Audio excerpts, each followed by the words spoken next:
जय श्री राम। आज आपको मेहंदीपुर बालाजी के मंदिर के बारे में कुछ जानकारी देना चाहती हूँ। इस मंदिर का प्रागट्य सन 1010 में हुआ था।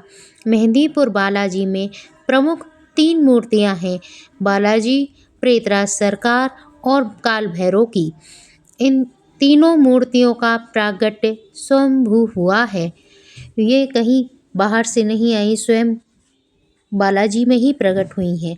और बालाजी के प्रसाद के बारे में एक प्रथा है कि यहाँ से कभी प्रसाद लेकर घर नहीं जाना चाहिए और यहाँ से जाते समय कभी पीछे मुड़कर नहीं देखना चाहिए। इस बालाजी महाराज के मंदिर के प्रमुख 12 महंत हो चुके हैं। एक बार की कथा आपको बताती हूँ। श्री बालाजी का चोला उतरा तो उसे विसर्जन के लिए ट्रेन में लेकर जा रहे थे। तब टीटी बोला कि इसमें क्या है? तो संत जनों ने कहा, ये बालाजी का चोला है जिसे हम गंगा में प्रवाहित करने के लिए कर जा रहे हैं। टीटी बोला, ये तो बहुत भारी है, इसका कर लगेगा। तो वो बोले, ठीक है, ले लीजिए। उन्होंने उसे तोला तो कभी ज़्यादा कभी कम होने लगा।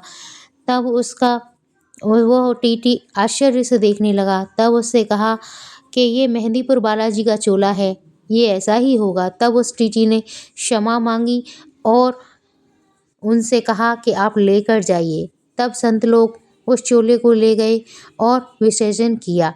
तभी से मेहंदीपुर बालाजी की ख्याति जगह जगह पर होने लगी और इसमें 3 तरह का प्रसाद चढ़ता है।